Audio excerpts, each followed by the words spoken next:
Est-ce qu'on peut encore faire des bonnes affaires en immobilier en Belgique? Je pensais qu'on pouvait encore, mais l'État en a décidé autrement. Je vous explique ça. Donc il y a de ça un an, je décide d'acheter 2 garages.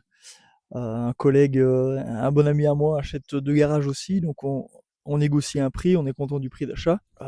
Tout content d'avoir acheté, moi je le loue et mon pote veut les revendre dans la foulée. Je pense que c'est peut-être ça qui a été le déclencheur, de la suite des événements.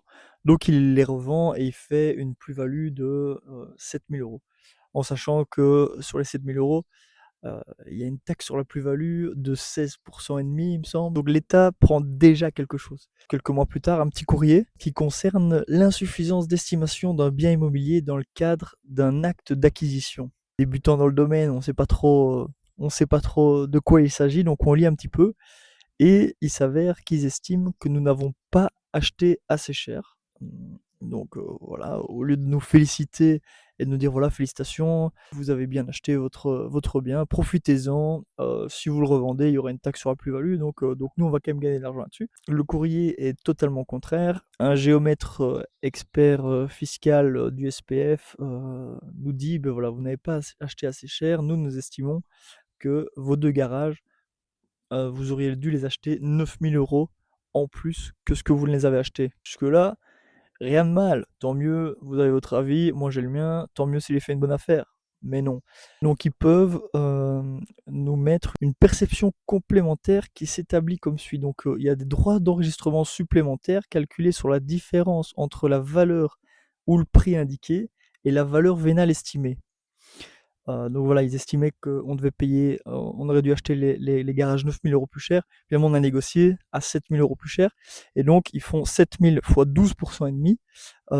Ça fait 875 euros qui vont gratter. Donc, c'est déjà scandaleux. Mais le pire, c'est qu'ils mettent une amende fiscale légalement due en raison de l'insuffisance de l'évaluation. Cette amende est égale au montant des droits supplémentaires, 175 euros. Voilà. Toutefois, selon le barème légal, il est limité à un cinquième des droits supplémentaires. Donc, on ne doit payer que 175 euros d'amende. Voilà, merci pour ce beau geste. Ça fait quand même 1050 euros. 1050 euros supplémentaires à payer à l'État. À mon avis, pour faire cette recherche, l'expert a dû coûter 3 000 euros à l'État. Mais bon, ça c'est un autre débat. Et d'ailleurs, on a demandé à notre notaire si c'était normal. Et il a dit qu'en 20 ans de carrière, c'était la deuxième fois qu'il avait affaire à ça, qu'il avait vu ça. Et il dit normalement ça n'arrive jamais et encore moins sur des montants aussi faibles que les vôtres. Donc voilà, je sais pas si j'ai été chanceux, verni, mais bon voilà, c'est comme ça. C'est comme ça, je ferai un petit cadeau de 1000 euros, 1050 euros à l'État et qu'ils en profitent bien.